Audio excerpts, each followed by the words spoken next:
Hello parents, welcome to health first. अगर आप अपने बच्चों की हेल्थ को होलिस्टिक वे में बेटर करना चाहते हैं, ना सिर्फ ओरल हेल्थ, लाइफस्टाइल में, डाइट में बदलाव लाके और इन अ वेरी सिंपल वे उनके बिहेवियर साइंस को समझ के, then don't forget to subscribe our channel.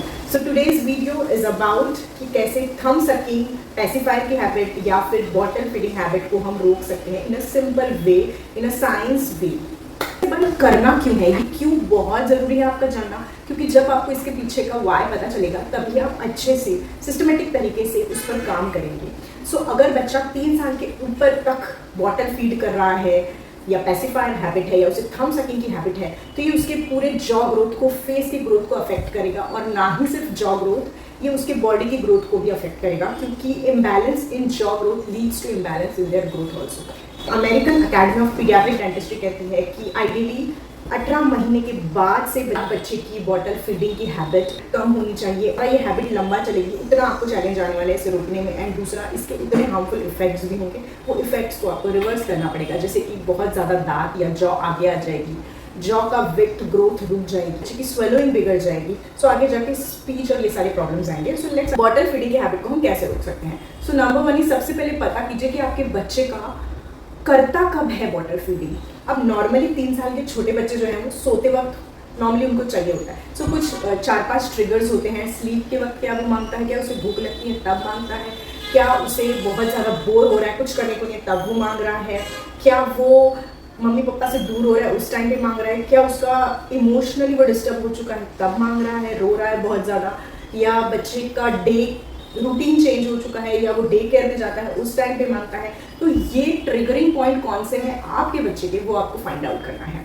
चीज़ें होती है जिसकी वजह से बच्चा लंबे समय तक बॉटल फीड करता है, तो कौन सी चीज़ें आपको चेक करनी है। क्या इसने एज अप्रोप्रिएट टेक्सचर्ड फूड खाया है, अलग अलग टेक्सचर के फूड का एज के हिसाब से जो बच्चे उस फूड के साथ फैमिलियर होते हैं, उसे टच करते हैं, उसे एक्सपीरियंस करते हैं, क्या उसने वो किया है, नहीं किया है, क्या उसका सेंसरी डेवलपमेंट सही से हुआ है, क्या उसके ओरल मसल सही से डेवलप हुए हैं, क्या उसका डेवलपमेंटल इश्यूज कुछ हैं। तो ये सारी चीज़ें आपको फाइंड आउट करना जरूरी है, बिकॉज ये फैक्टर्स में भी बच्चा ज़्यादा बॉटल फीड करता है। सेकेंड इज, किस समय पे आपको उसकी बॉटल फीडिंग छुड़वानी है। आपको स्पेशली अगर बच्चा बीमार है, वो डे केयर में जाने लगा है, या वो उसका टीदिंग का पीरियड है, आप ट्रैवल कर रहे हैं, या उसे कोई टॉयलेट ट्रेनिंग चल रही है, उसे कोई बीमारी हो चुकी है, उसका नया सिबलिंग आया हुआ है, ऐसे समय में अगर आप उसकी बॉटल फीडिंग छोड़ने जाओगे तो बच्चा स्ट्रेस में आएगा, वो और दूसरे तरीके ढूंढेगा खुद को सूद करने के।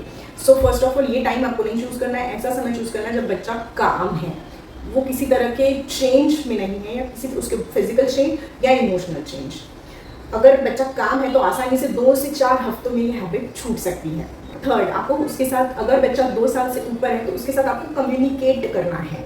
भले ही बच्चे हमारे साथ बात ना करें, बट बच्चे अच्छे तरीके से हमें समझते हैं, एक्सप्रेशन से, हमारे टोन से, बॉडी लैंग्वेज से। सो आपको उसे बोलना है कि अभी अब तक आप छोटे थे इसलिए हम आपको दूध बॉटल में देते थे ना, अभी आप बड़े हो चुके हो, आप कब से पी सकते हो। अगर बॉटल फीडिंग हमने ज़्यादा की तो ये आपके बॉडी को, ये आपके बॉडी के लिए सेफ नहीं है। ये हम दोनों मिल के कोशिश करेंगे कि कैसे हम बॉटल फीडिंग से दूर जाए और नए तरीके से दूध पी सकते हैं। अगर हम बच्चे को पनिश करेंगे, ब्लेम करेंगे, उसे डराएंगे, देखो अगर बॉटल नहीं छोड़ी ना तो शेर आ जाएगा, देखा तुम बॉटल पीते हो ना इसीलिए तुम्हें ऐसे हुआ है, अगर आप बॉटल पियोगे तो मैं आपको छोड़ के चली जाऊंगी, ये ऐसी वाली सिचुएशन अगर आप बच्चों को बोलोगे तो बच्चा स्ट्रेस में जाएगा, और स्ट्रेस में जाएगा तो वो दूसरा तरीका ढूंढेगा खुद को सूद करने का। तो हैबिट छूटने नहीं वाली है, वो शायद टेम्परेरी छूट भी जाए, वो दूसरी इसमें रिवर्ट होगी। बच्चा आगे जाके थम्स अप करेगा, या बच्चा कोई भी चीज़ मुंह में डालेगा, या वो कोई भी ऐसे जो खाने वाली चीज़ें नहीं है, पेंसिल्स या वो चीज़ें मुंह में डाल सकता है। So we have to make sure कि हमारे बच्चे को हमने कम्युनिकेट किया है और उससे पहले काम किया है वो हैबिट स्टॉप करने से पहले। Now we will see 6 step formula to stop this habit.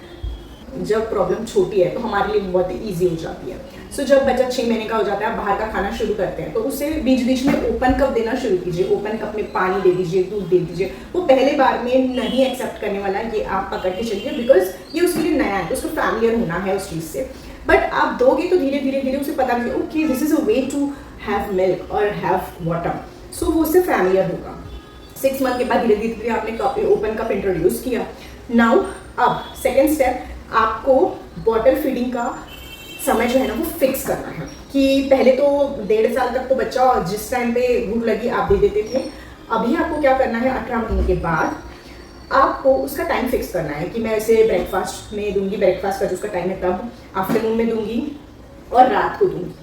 ठीक है, ये आपने पहले टाइमिंग फिक्स कर ली। 3 टाइम के अलावा उसे बॉटल दिखनी नहीं चाहिए। अगर उसे आंखों से बॉटल दिखेगी तो वो मांगने वाला है, वो ऑन डिमांड फीडिंग करने वाला है। सो आपको उसको बॉटल दिखानी नहीं है, आपको सिर्फ जिस टाइम पे उसका है टाइम, ब्रेकफास्ट, लंच, इवनिंग का डिनर, उस टाइम पे ही उसको दिखानी है और देनी है। देन बोर्डम है या वो चिड़चिड़ कर रहा है या रो रहा है, उस टाइम पे आपको नहीं देना है। Now third is remove the easiest bottle, यानी जो टाइम की बॉटल इजी वे में रिमूव हो सकती है उसे पहले अप्रोच करेंगे, जैसे कि दिन की बॉटल। सो दिन में आप धीरे धीरे उसे सुबह के टाइम पे कप दे दो। आप खुद भी दूध पी रहे, चाय पी रहे, शेक, स्मूदी जो भी पी रहे उसके सामने आपको देखेगा, वो भी वैसा पीने लगेगा। सो उस टाइम पे बॉटल दिखेगी नहीं उसे ब्रेकफास्ट में, तो धीरे धीरे वो शेप हो जाएगी कि मॉर्निंग का ब्रेकफास्ट है, मैं ओपन कप मम्मी जैसे मैं कप में दूध पीता हूँ। सो ये आपने फिक्स कर लिया। फिर धीरे धीरे आफ्टर अ वीक आप शिफ्ट हो जाइए आफ्टरनून में ओके हम मिल के खाना खाते हैं और अगर लगा कुछ तो मैं अलग से कप में दूध पी लूँगा। सो ये एक मैसेज उसके ब्रेन में जाएगा। तो एक टाइम आप पहले फिक्स कीजिए मॉर्निंग का, फिर आफ्टरनून एंड फिर नाइट। सिचुएशन में ऐसा होगा कि वो आपको शायद मांगे, जैसे दोपहर को बच्चा सोने के पहले जो है ना आपको मांग सकता है दूध। तो ऐसी सिचुएशन में आपको क्या करना है, उसे रिप्लेस करना है। उसका पेट तो भर गया, आपको पता है इसने दाल चावल पेट भर से खा लिया है, अब ये दूध सिर्फ सोने के लिए मांग रहा है। तो आपको उस टाइम पे उसे रिप्लेस करना है कडल से, या आप उसे लोरी सुना रहे हो या कोई स्टोरी सुना रहे हो या कोई सॉफ्ट टॉय के साथ प्ले कर रहे हो। आपने रिप्लेस कर दिया उसके उस फीलिंग को, उसके उस टाइम को विद अदर एक्टिविटीज। बच्चे का मिल्क और स्लीप के साथ का जो एसोसिएशन है उसे ब्रेक करना है। अब बच्चों का ओरल स्टेज होता है पहले 1 साल, यानी बच्चा कोई भी चीज़ हो, सिर्फ भूख ही नहीं, वो अपना कंफर्ट, वो अपनी सेफ्टी, वो अपना कनेक्शन वो सीख करता है थ्रू ओरल कैविटी। यानी बच्चा जब माँ का दूध पीता है तो सिर्फ उसे न्यूट्रिशन नहीं मिलता है, उसका पेट नहीं भरता है, वो इमोशनली माँ से कनेक्ट होता है कि ओके मेरी मम्मा मेरे पास है, मुझे सेफ फील हो रहा है, मुझे कनेक्टेड फील हो रहा है। तो सडनली हम जब दूध बंद करेंगे तो वो कनेक्शन लूज होगा, वो अनसेफ फील करेगा and he will go in stress. So हमें उसे धीरे धीरे रिमूव करना है, उसे बताना है कि, और स्पेशली सोते वक्त क्योंकि बच्चों की स्लीप साइकिल फिक्स नहीं होती, हमारे जैसे कि एक बार सोए और सुबह उठ गए, वो बैचेस में स्लीप लेते हैं, तो बीच में वो अवेक होते हैं। वी विल सी कि एम आई सेफ और नॉट, मेरी मम्मा मेरे पास है, वो पता कैसे चलेगा उनको? आप बोलोगे तो ही पता चलने वाला है। वो आपके पास आएगा, आपको टच करेगा, आपकी स्मेल, आपका टेम्परेचर, आपके स्किन से उसका कॉन्टैक्ट, और वो जब दूध पिएगा तब उसे पता चलेगा कि ओके आई एम सेफ। तो हमें ये जो उसका कनेक्शन है वो धीरे धीरे ब्रेक करना है। आपने उसे लिया अपने पास, कॉन्टैक्ट नैपिंग की, आपने ऊपर सुला दिया, आपके टेम्परेचर, स्मेल से वो अपने नर्वस सिस्टम को रेगुलेट करेगा, काम डाउन करेगा। और आपने लोरी भी सुनाई, उसे कडल किया, तो ओके मम्मा है मेरे पास, मैं सेफ फील कर सकता हूँ। तो वो फिर वैसा कनेक्शन जोड़ने लगेगा जो पहले दूध से वो फील करता था, वो पहले अभी वो अलग तरीके से फील करेगा। आपने उसे बताया अलग तरीका कि कडल करना है, स्टोरी सुनाना है, या आप उसके लिए लोरी सुना रहे हो, कॉन्टैक्ट नैपिंग कर रहे हो उसके साथ। तो इस तरीके से धीरे धीरे उसका मिल्क और स्लीप के जो बॉन्ड है वो ब्रेक। एक नाइट रूटीन भी आप फिक्स कर सकते हो जो बच्चे के ब्रेन में जाएगा। बच्चे सेफ कब फील करते हैं? जब उनका रूटीन प्रेडिक्टेबल है। ओके इसके बाद ये आने वाला है, ओके इसके बाद ये आने वाला है, that means I am safe.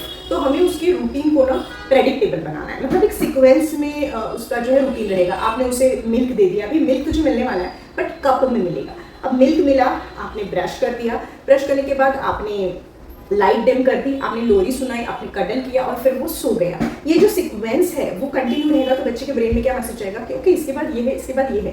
तो पहले जो उसे लगता था कि मैं बॉटल का दूध पीऊंगा और मुझे सेफ फील होगा, वो हम धीरे धीरे ब्रेक कर रहे हैं, क्योंकि ये भी तरीका है जिससे वो सेफ खुद को फील कर सकता है। सो ये रूटीन हमें सेट करना है। इसमें आप वार्म बाथ भी घुसा सकते हो, इसमें आप लाइट मसाज भी आप इसमें ऐड कर सकते हो। तो ये डिफरेंट वे, बहुत ही छोटे स्टेप्स में करना। सडन चेंज की वजह से जो बच्चों की बॉडी स्ट्रेस में जाती है ना, वो स्ट्रेस में नहीं जाएगी। तो स्लोली करना है। आपने मिल्क पहले ओपन कप में दिया, मिल्क को आप धीरे धीरे अर्लियर इंट्रोड्यूस करो। पहले आप एकदम बेड टाइम पे पहले करते थे, अभी आप 15 मिनट पहले करो, फिर आधा घंटा पहले करो। सो ऐसे प्रोग्रेसिवली जाना है। सडनली आप अगर 1 घंटा पहले उसे मिल्क दोगे तो बच्चा वो चेंज एक्सेप्ट नहीं कर पाएगा। क्वांटिटी जो है एवरी 3 to 4 डेज हमें कम करनी है। अब दूध में बॉटल भर के बच्चा ले रहा है, ठीक है, तो हमें जैसे सपोज वो 300-400 ml लेता है दूध, तो आपको उसकी क्वांटिटी को कम करना है। 200 जो है वो मिल्क रहेगा, 100 वाटर रहेगा, फिर 100 मिल्क रहेगा, 100 वाटर रहेगा। तो ऐसे क्वांटिटी को आपको दूध के कम करना है, पानी की क्वांटिटी को बढ़ाना है धीरे धीरे धीरे धीरे, और उसे कप में भी बाद में ऑफर करना है। तो होगा क्या कि बच्चा जो है, जब आप दूध कम और पानी ज़्यादा दोगे तो बच्चे को वो जो है धीरे धीरे वो फीलिंग से वो डिसोसिएट होगा, और वो कप से, और बाद में जब आप कप में ऑफर करोगे दूध तो वो इजीली एक्सेप्ट कर लेगा। तो हमें basically non bottle associated bed time routine बच्चे की बनानी है। That is the only way. आजकल जो इतनी ज़्यादा बच्चे को नर्सिंग बॉटल कैविटीज हो रही है बिकॉज ऑफ दैट। बट इसमें ना हम एक गलत अप्रोच लेते हैं कि हम सडनली सब चीज़ें बंद करते हैं, और सडनली बंद करने के चक्कर में बच्चे की इमोशनल हेल्थ जो है वो अफेक्ट होती है, कि आगे जाके हम पे बैकफायर करता है, कि बच्चा आगे जाके थम सकिंग या कोई चीज़ें मुंह में डालना, या बहुत एंशियस है बच्चा, बहुत ही एंजाइटी में जा रहा है, उसकी स्लीप डिस्टर्ब हो जाती है, या पेंसिल या चौक ये सारी चीज़ें खाता है, मिट्टी खाता है। सो ये बैकफायर ना हो, इसलिए स्टेप बाय स्टेप अप्रोच आप करेंगे तो हैबिट भी छूट जाएगी, उसके साइड इफेक्ट्स भी नहीं होंगे लॉन्ग टर्म बॉटल फीडिंग के, और बच्चे की इमोशनल हेल्थ भी इंटैक्ट रहेगी। इंपॉर्टेंट जो हम कर सकते हैं कि बच्चे को सारे बॉटल्स को लाइए, एक डब्बे में डालिए और बोलिए कि हम अभी इसमें बॉटल को बाय बाय बोल देते हैं, क्योंकि अभी आप ना बड़े हो चुके हो, अभी आप अपने न्यू फेवरेट वाले ब्लू कलर के कप में दूध पीने वाले हो। चलो ये बॉटल हम ना स्मॉल बेबी को दे देते हैं, और आप खुद उसके साथ जाएंगे और उसके सामने किसी बेबी को देंगे या किसी और को दे देंगे, तो वो जो है ना उसे फील आएगा कि यस ये हमने किया है। और बाद भी बीच बीच में ऐसा होगा कि आपका बच्चा रोएगा, उसे बॉटल चाहिए होगी, then you can say simply empathise, yes I know आप अपनी बॉटल को मिस कर रहे हो, but I don't worry, but मैं आपके साथ हूँ। चलो हम कोई फेवरेट आपका सॉन्ग सुनते हैं या स्टोरी सुनते हैं, या एज अप्रोप्रिएट बुक रीडिंग आप उससे करा सकते हो। Book reading is the best way to build any habits. वो पहले ही आप वो सारी चीज़ें बुक में बच्चों को दिखाओगे तो बच्चे बहुत ही ईजिली वो पहले इमेजिन करेंगे और फिर वो ईजिली उसे एक्सेप्ट करेंगे। So in this way you can easily break a bottle feeding habit of your child. So